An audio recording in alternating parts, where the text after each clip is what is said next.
दोस्तों, पूरे एशिया में मैग्नीज और तांबे की खदान के लिए प्रसिद्ध, जहां है अपार प्राकृतिक सौंदर्य, सुंदर पशु पक्षियां और भी है बहुत कुछ। तो दोस्तों, आज के इस वीडियो में हम जानेंगे मध्य प्रदेश के खूबसूरत ज़िले बालाघाट की।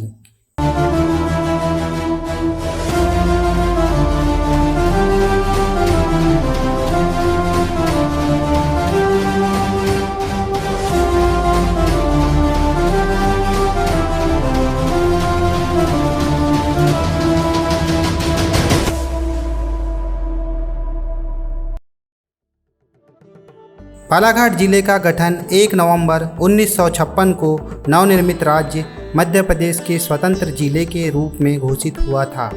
बालाघाट की सीमा छत्तीसगढ़ और महाराष्ट्र से लगी हुई है।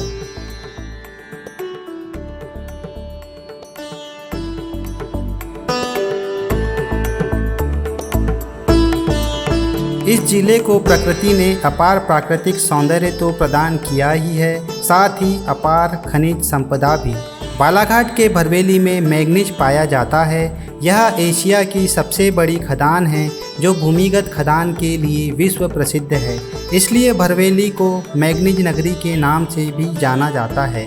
यहाँ पर उत्पादन का कार्य मॉयल कंपनी के द्वारा किया जा रहा है। वहीं भारत की सबसे बड़ी तांबे की खदान की बात करें तो वह बालाघाट के मलाज खंड में मौजूद है। यहाँ पर तांबे के उत्पादन का कार्य हिंदुस्तान कॉपर लिमिटेड के द्वारा किया जा रहा है।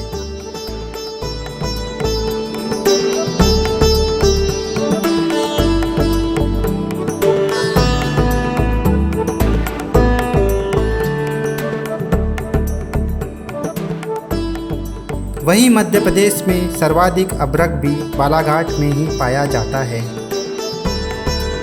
पूरे मध्य प्रदेश में एक मुख्य वजह है जिसके कारण बालाघाट को सम्मान की नज़रों से देखा जाता है, वो है बालाघाट जिले का लिंगानुपात।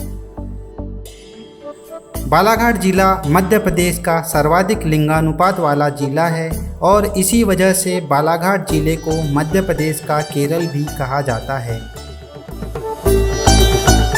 बालाघाट जिले में ही प्रदेश का पहला वन राजकीय महाविद्यालय है जिसकी स्थापना सन 1979 में की गई थी।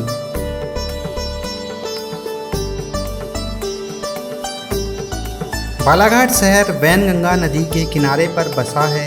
इस नदी का प्राकृतिक सौंदर्य बहुत खूबसूरत है।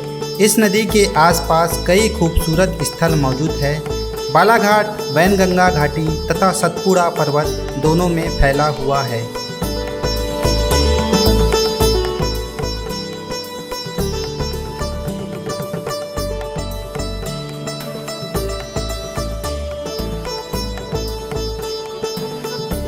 बालाघाट में वैनगंगा नदी पर ढूटी बांध सन 1911 से 1913 में निर्मित किया गया था।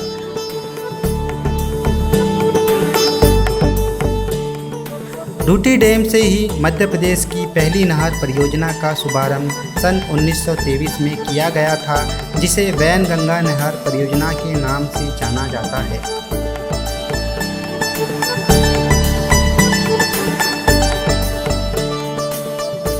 बालाघाट में ही राजीव सागर बांध भी मौजूद है। यह महाराष्ट्र राज्य की सीमा से लगा हुआ है और यह परियोजना मध्य प्रदेश और महाराष्ट्र की संयुक्त परियोजना भी है। यह परियोजना बावनथड़ी नदी पर स्थित है।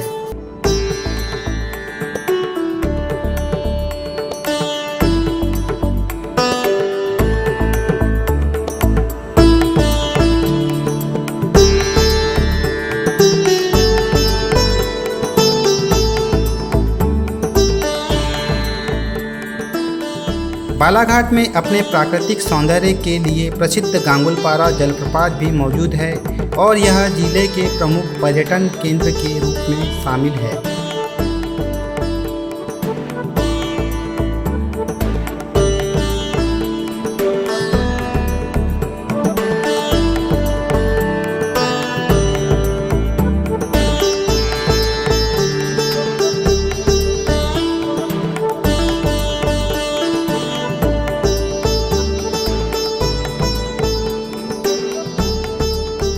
साथ ही इससे कुछ दूरी पर सतनारी जलाशय भी मौजूद है और यह भी काफ़ी खूबसूरत है।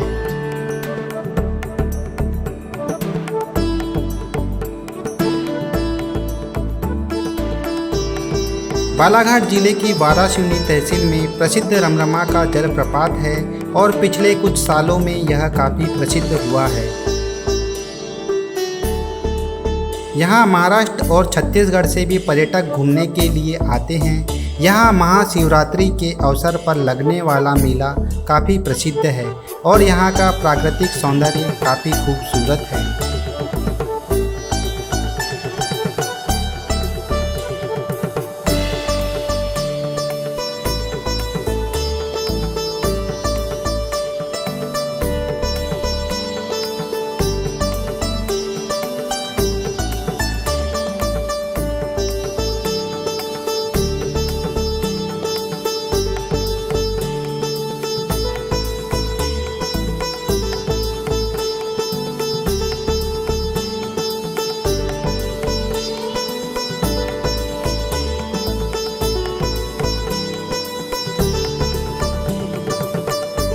बालाघाट में वैनगंगा नदी की मुख्य रूप से सहायक नदी के रूप में शामिल है चंदन नदी। चंदन नदी पर नैलेश्वरा बांध का निर्माण सन 1960 से 1965 के बीच किया गया। नैलेश्वरा बांध के पास ही प्रसिद्ध अंबा माई का मंदिर है जो कि घने जंगलों के बीच में स्थित है। चंदन नदी के किनारे ही बसा है ऐतिहासिक स्थल रामपायली, जहाँ पर भगवान श्री राम और बालाजी का प्रसिद्ध ऐतिहासिक मंदिर है। यहाँ पर लगने वाला मेला भी काफ़ी प्रसिद्ध है।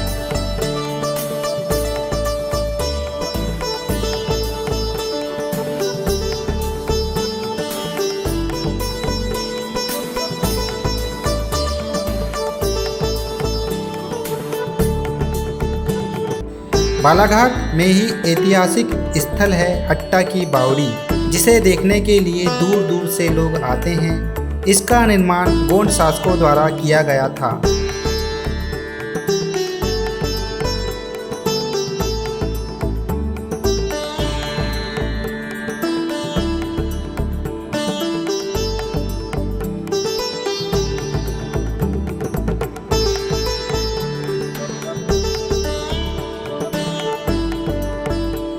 बालाघाट के लांजी में ऐतिहासिक किला है जिसका निर्माण गोंड शासकों द्वारा किया गया।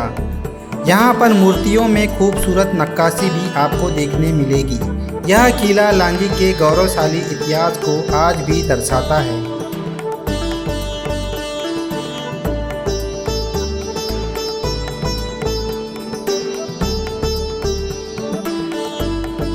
लांजी में ही स्थित है ऐतिहासिक स्थल कोटेश्वर धाम, जो पुरातात्विक स्थल के रूप में धार्मिक पौराणिक महत्व का तीर्थ है। यहाँ पर मूर्तियों में खूबसूरत नक्काशी भी आपको देखने मिलेगी। यहाँ आसपास ही नहीं बल्कि समीप के राज्य महाराष्ट्र और छत्तीसगढ़ से भी लोग आते हैं। यहाँ श्रावण मास में लगने वाला मेला काफ़ी प्रसिद्ध है।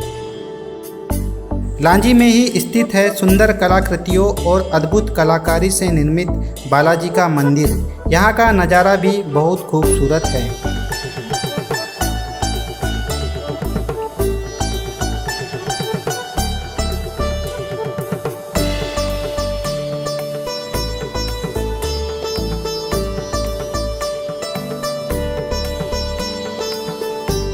बालाघाट में ही ऐतिहासिक महत्व की दृष्टि से मिनांडर के शासनकाल के सिक्के भी प्राप्त हुए हैं।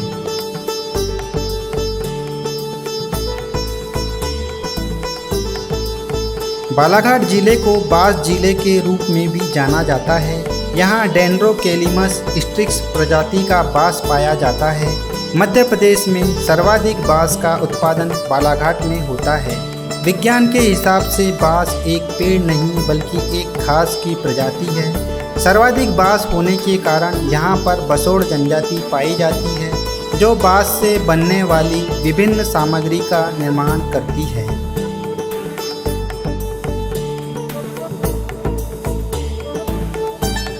बालाघाट में मुख्य रूप से बहने वाली नदियों के नाम हैं वैनगंगा नदी, चंदन नदी, बाघ नदी, घिसरी नदी, देव नदी, बावनथड़ी नदी।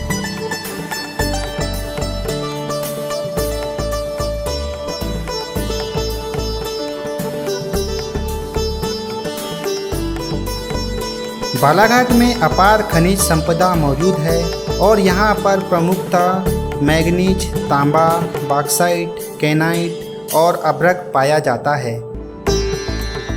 बालाघाट में ही बेहतर शिक्षा के दृष्टिकोण से राजा भोज कृषि महाविद्यालय और सरदार पटेल विश्वविद्यालय भी मौजूद है।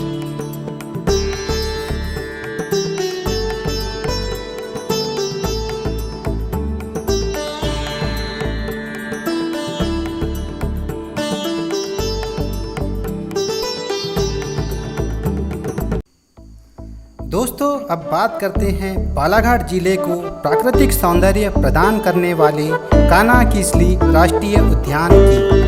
कान्हा-किसली मंडला और बालाघाट जिले में फैला हुआ है। बालाघाट जिले में इसका बहुत बड़ा भाग मौजूद है। मुक्की, भैसान घाट और सूखाड़ की श्रेणियां, जो कि कान्हा-किसली का बहुत बड़ा भाग है, तीनों ही बालाघाट जिले के अंतर्गत आती है। बहुत से पर्यटक यहीं से कान्हा-किसली जाते हैं। यहाँ पर मुख्य आकर्षण का केंद्र यहाँ पाए जाने वाले बाघ है। साथ ही यहाँ तेंदुआ, बारहसिंगा, जंगली भैंसा, जंगली कुत्ता, लकड़बग्गा, भेड़िया, भालू, मोर, लोमड़ी, जंगली बिल्ली, जंगली सुअर और भी दुर्लभ प्रजाति के वन्यजीव पाए जाते हैं। पुराने समय में यह क्षेत्र शिकारियों की पहली पसंद हुआ करता था, इसलिए इसे शिकारियों का स्वर्ग भी कहा जाता है। पर इतना आसान नहीं है उस खौफनाक मंजर को भूल पाना। आइए कुछ मुख्य बातें जो कान्हा-किसली से जुड़ी हुई है उसके बारे में जानते हैं। भारत में मुगलों के शासनकाल से पहले लाखों की संख्या में बाघ हुआ करते थे और कान्हा-किसली में भी हजारों की संख्या में बाघ पाए जाते थे। लेकिन आज पूरे भारत में 3000 से भी कम बाघ बचे हुए हैं।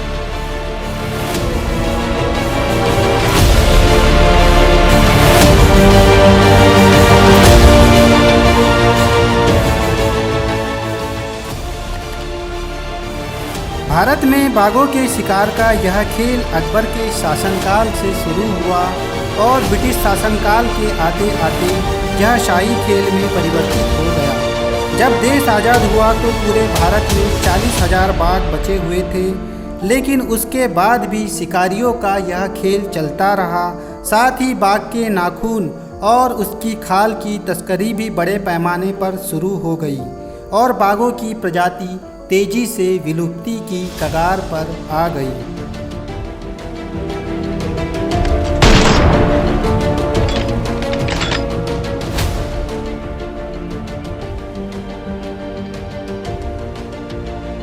भारत सरकार द्वारा बाघ संरक्षण की दिशा में पहला कदम सन 1973 में उठाया गया और प्रोजेक्ट टाइगर की शुरुआत की गई। मध्य प्रदेश में सर्वप्रथम वर्ष 1974 में कान्हा-किसली राष्ट्रीय उद्यान से ही प्रोजेक्ट टाइगर का प्रारंभ किया गया। सन 1990 में अधिसूचना जारी कर वन्य जीव संरक्षण अधिनियम के अंतर्गत सभी प्रकार के वन्य प्राणियों एवं पक्षियों का शिकार पूर्णतः प्रतिबंधित कर दिया गया। एक समय था जब कान्हा-किसली में हजारों की संख्या में बाघ हुआ करते थे, लेकिन कुछ सर्वे की माने तो यहाँ अब सिर्फ 118 बाघ ही बचे हैं। वहीं 2018 में हुई गणना के अनुसार पूरे मध्य प्रदेश में सिर्फ 526 बाघ ही बचे हैं।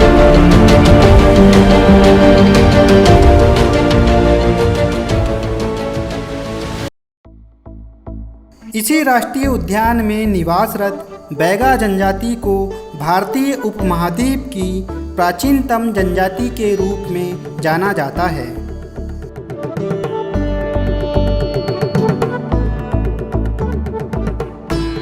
बालाघाट में ही कान्हा-किसली के जंगलों से लगा हुआ है सोनेवानी वन अनुभव क्षेत्र और पिछले कुछ समय से यहाँ पर बाघों की संख्या बढ़ती हुई नजर आ रही है, जिसे देखते हुए सोनेवानी वन क्षेत्र को अभयारण्य घोषित किए जाने की मांग की जा रही है।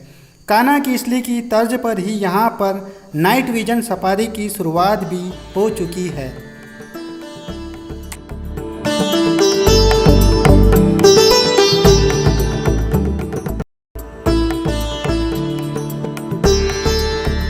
बालाघाट जिला धान के उत्पादन के लिए काफ़ी प्रसिद्ध है। यहाँ पर सुगंधित चावल की पैदावार की जाती है। चावल की पैदावार अधिक होने के कारण यहाँ पर आपको बहुत अधिक मात्रा में राइस मिलें भी दिखाई देगी और यहाँ का चावल देश के साथ साथ विदेशों में भी निर्यात किया जाता है।